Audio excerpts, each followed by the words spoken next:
Welcome to the Boys and Girls Club of Manhattan, Kansas. My name is Katie Kalovich, and I'm a program leader here at the club in charge of implementing triple play and healthy habits. Today we have Sharon Davis here from the Home Baking Association talking to us about portable kitchen. As you can see, here at the club we don't have a kitchen, which limits us on the types of food we're able to serve our members. When using portable kitchen, we're able to teach our members how to measure ingredients properly, how to pick out nutritious foods, and how to affordably shop with their friends and family. Sharon will now show us the great things about using portable kitchen. And for more information, we encourage you to visit the websites you see on the screen. It's great to be here, Katie. Well, absolutely. We're glad to have you. It's great. Well, we are so excited to work with the kids today. The portable kitchen is, in this case, 3 crates. And the crates go from the kind of things you use to wash the tables down, to keep things like aprons for the kids. You got all these sanitizing things. You can make your own sanitizers with bleach and water, but any of this is to just get everything prepped or cleaned up. This tub is all the cool stuff. This is the stuff the kids love to use.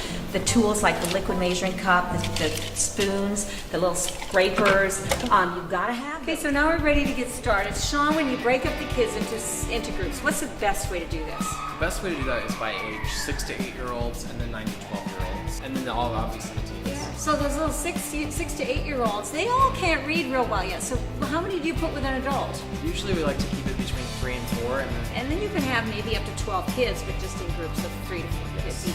So then when you get to 9 to 12-year-olds, they can be teamed up in teams of 2.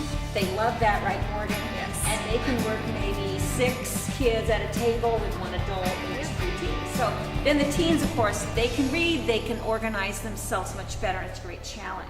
Okay, so we know what the first thing we always have to do before we ever start is what, Morgan? Wash your hands. Wash our hands, and you know that goes for counters and tables too. So we go ahead and we wash that down. And the truth is, if we use just a drop of detergent in a tub of water, we rinse our hands, and then we sanitize with just a teaspoon of Clorox or some other brand of bleach, we are ready to roll. You can do this out in a park, you can do this in your own club setting.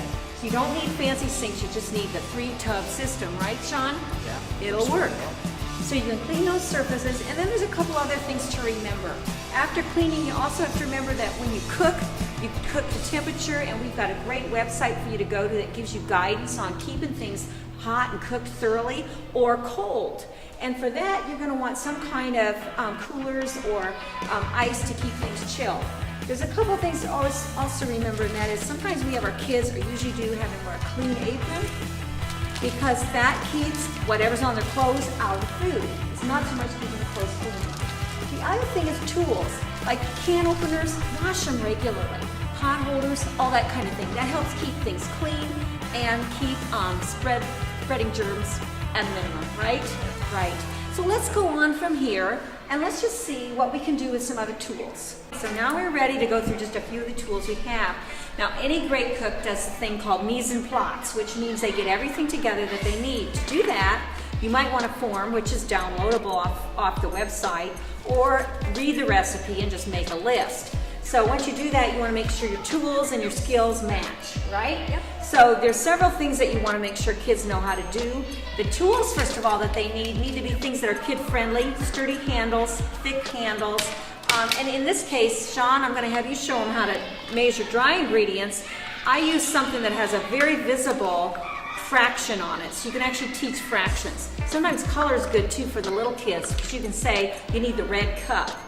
Okay, so dry ingredients have special skill. What are you going to do, Sean? You want to make sure you scoop especially with flour, you want to make sure you scoop it in there and not pack it down. And then after you get it all full, you're going to want to make sure that you level it off. Excellent. Just like that. And you notice you're measuring out of a bowl, you might measure out of a sack, but above all, you don't measure out of the bag it came in, because it's all packed in there. It's real hard to work with. Now, Morgan, you're going to show us another thing that's important for kids, and that's liquids. How do you measure liquids, right? Well, the main thing to remember when you're measuring liquids is to have your measuring cup on a flat surface. And then you're just going to hold the cup a little steady and pour it in. And when you think you have it about right, you need to get down to eye level so you can see where the line is as to the top of the liquid too. Super. And this gives kids a chance to try their fractions out, and they start meaning something to them too. Another thing that's great for kids to learn, and a tool you should keep in your kit, is some kind of a scale, an electronic scale, so that they can learn what net weight is, what ingredients weigh, that there's different weights for different ingredients. It's great math.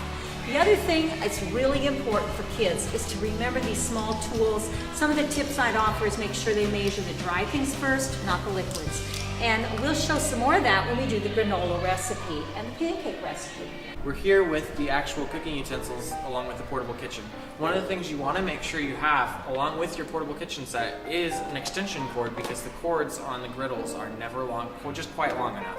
And remember, if you're running an extension cord across the path of a room, you want to make sure to duct tape it down. That way if kids are running around, they don't trip.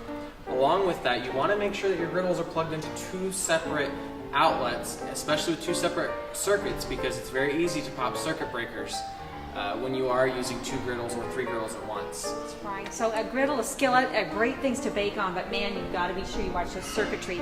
Now there's a couple other tools you always want to have: pot holders or hot pads. Especially if you get to use an oven, you'd have to have them. They should never be wet. That means you'll burn yourself, so always make sure they're dry, not just clean, but also dry. The other thing is a lot of these tools will have a cool edge on them. Keep that towards the kids so they can't be so quick to brush up against a hot griddle edge. Last and not least, the most boring thing anybody ever wants to read is the manual. But you should always have that manual in the kit so you can refer to it, right? And you know how to handle that piece of equipment, because some things cannot be sprayed with pan sprays. They must be oiled. All of those things extend the life of your equipment. Next step will be to actually prepare some food.